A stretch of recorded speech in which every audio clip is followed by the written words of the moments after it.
masih lagi bertahan untuk sedikit masa lagi untuk saya recap balik ulang kaji. Sebab kalau kita tidak ulang kaji ni, mungkin kita akan lupa lagi dalam masa 2-3 hari. Tapi dengan harapan saya recap balik ayat-ayat ataupun poin-poin yang ada pada Tuan Haji kita, speaker kita pada pagi ini, diharap membantu untuk kita lebih faham, lebih terpahat dalam ingatan kita. Yang pertama, kalau kita jumpa customer, biasakan kita berjumpa kata kita nak bercerita pasal sistem kewangan takaful syariah. So dengan ayat-ayat yang begitu, walaupun kita ini bukan ustaz, bukan kita hafiz, tapi kalau kita sebut takaful itu takaful, sebut syariah, dia akan menampakkan yang kita ni kearaban sikit dan menampakkan kita ni macam ustaz-ustaz sikit lah, walaupun bukan ustaz yang sebenarnya lah kan, tapi memadai kalau kita menjadi ustaz takaful pun sudah okey lah. Yang seterusnya, kita harus bila mana kita jumpa prospek, minta prospek 10 orang dengan customer yang sedia ada, kalau boleh jangan tangguh untuk kita call dia. Bila dapat 10 prospek tu, call dengan segera. Seterusnya, penting satu lagi proses untuk kita buat servis kepada customer. Kita perlu bila mana ada polisi, kita kena deliver. Bila masa deliver tu, kita kena terangkan apa yang terkandung dalam polisi tersebut, supaya klien faham selepas dia menyertai pelan takaful, selama dia menyimpan, selama dia menabung, dia faham apa yang dia masuk. Dan pesan juga kepada customer, seandainya ada berlaku kejadian, tuntutan dan sebagainya, biar call saya orang yang pertama lah, orang yang tahu untuk membuat sebarang tuntutan tersebut, supaya customer ni dia akan melekat dengan kita, dia akan menjadi magnet dengan kita sepanjang masa. Sebab bila mana satu hari nanti, kalau dia ingin mengambil pelan baru, kawan dia ingin ambil pelan takaful, jiran dia ingin ambil takaful, dia ingat siapa? Ingat ejen kesayangan dia. Dan seterusnya, ini agak tips yang amat berguna. Kalau dari segi tools yang ingin kita bawa, selain daripada iPad kalau ada, selain daripada kertas kosong, itu memang wajib, dan juga borang. Tapi yang menariknya perhatian saya di sini adalah kita kena juga membawa penimbang, tuan-tuan. Saya ingat ini idea yang cukup bernas lah. Memang idea yang cukup membantu untuk kita membuat closing, walaupun tanpa paksaan, tanpa ragu-ragu, dan kadang-kadang sehinggakan customer ni terpukau, memukau untuk dia terus tidak sabar sign borang. Seandainya kita bawa satu benda saja, iaitu penimbang. Penimbang berat, tuan-tuan. Dan juga bawa tab yang ukur tinggi dan tu kan, ukur tinggi tu. Sebab kadang-kadang dengan tools-tools yang begini yang agak tradisional, agak macam kampung-kampung sikit, tapi sebenarnya dia membantu. Tak cuba tak tahu. Bila cuba mungkin tuan-tuan akan faham kenapa kita kena bawa material ni. Dan seterusnya, bila kita jumpa customer, kita kena bersopan santun. Di rumah klien, kena buat adab sendirilah. Kena ada adab yang kita kena batasi. Dan satu lagi ditunjukkan, dikongsikan kepada speaker kita adalah, kita kalau boleh ceritalah pasal takaful di kalangan keluarga-keluarga kita yang terlebih dahulu. Jangan terlalu gairah untuk bercerita pasal takaful dengan orang-orang yang jauh, orang yang kita tidak kenal, orang yang kita baru kenal kan. Sedangkan orang yang kita kenal tu sebenarnya banyak lagi yang belum ada takaful. Malah dalam handphone kita tu, saya ingat dalam 200-300 orang yang rapat, dan kita masih lagi tidak tahu yang kita ni ejen, dan juga mungkin kita tidak sempat lagi jumpa mereka. Jadi kenapa perlu cerita pasal takaful dengan orang yang kita tidak kenal? Betul atau tidak, tuan-tuan? Ada betul pada saya, tapi ada juga tak betul. Okey, tak apa. Yang tak betul tu abaikan, biar saya sambung dulu. Yang seterusnya pasal polisi deliver ni, kena deliver secara pantas dan cepat. Bila mana kita tahu polisi klien ni sudah dapat, okey, ambil polisi tu, kalau boleh terus deliver ikut masa yang kita ada lah. Sebab jadikan ini juga sebagai satu proses, aktiviti cari customer, aktiviti untuk service customer.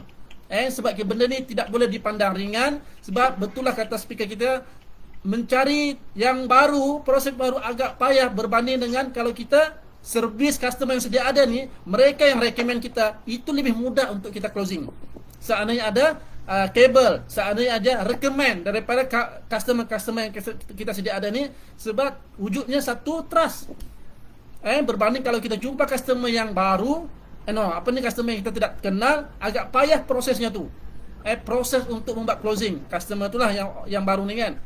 Seterusnya, jadikan prospek kita ni, prospek yang sedia ada ni, ataupun dengan kata saintifiknya adalah database, jadikan ini sebagai satu harta kita, aset kita, walaupun dia bukan customer yang sebenar. Tapi jadikan prospek ni, mungkin kawan kita yang seramai 203 orang ni, jadikan ini sebagai database ataupun harta yang kita perlu jaga dan kita kena servis, dan pada satu masa kita kena atur masa ni untuk jumpa mereka. Sebab tanpa klien tidak akan wujudnya, tanpa prospek tidak akan wujudnya klien.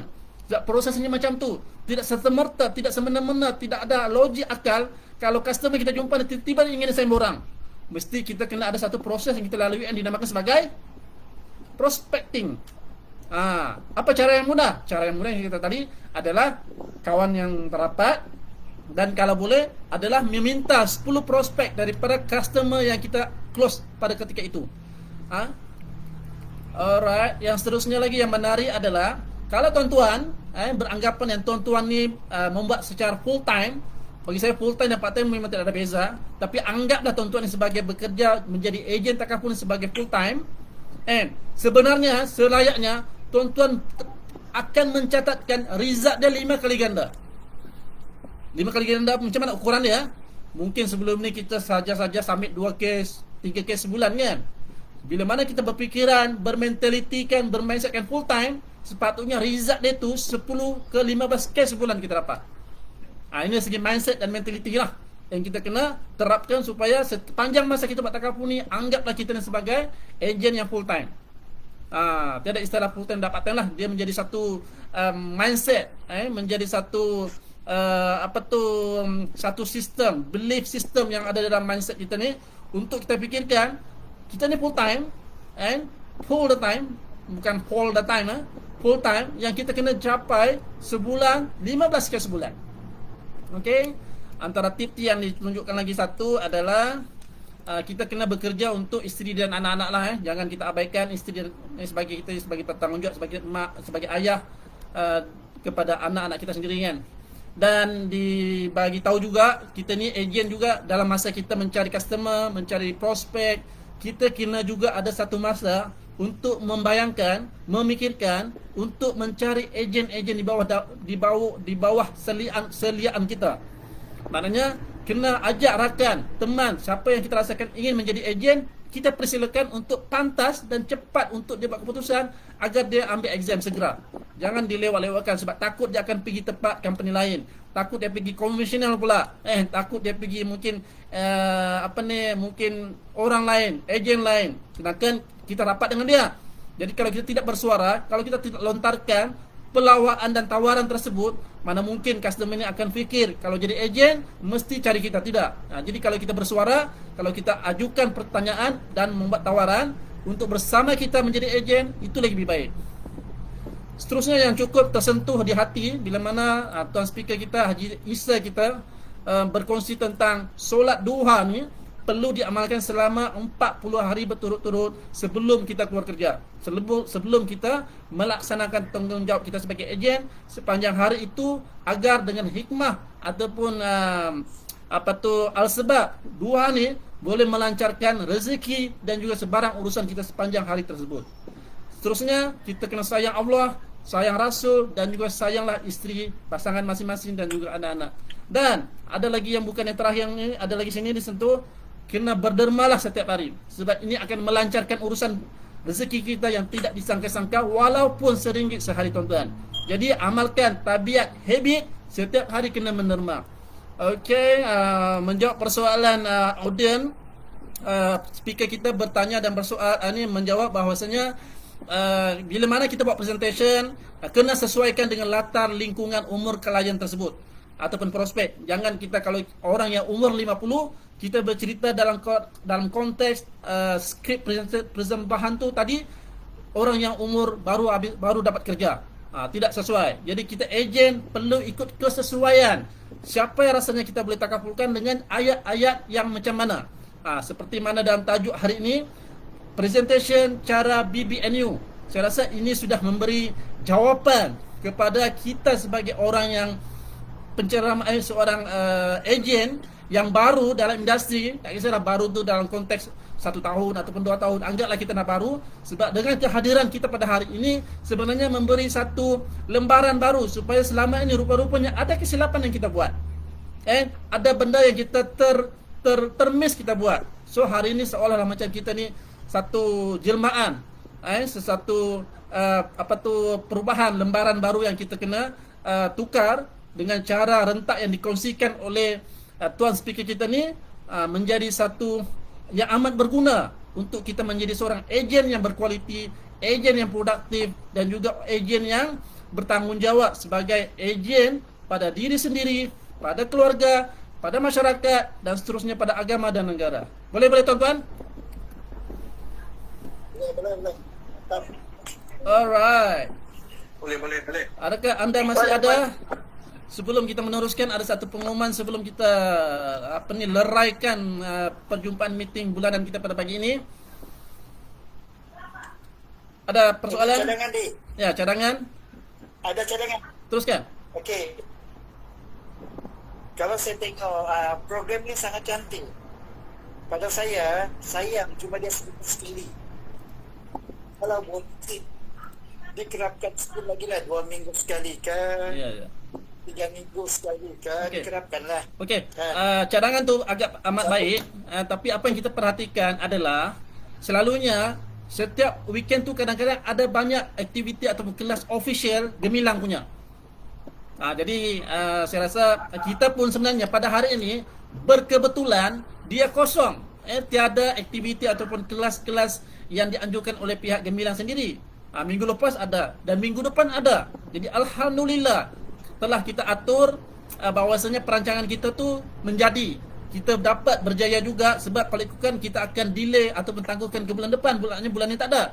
Tapi alhamdulillah pada hari ini, pada 11 hari bulan ini, menampakkan masa tu terluang dan kita anjurkan, dan kita pun baru kita buat keputusan semalam untuk mengadakan sesi kelas pada pagi bulanan hari inilah.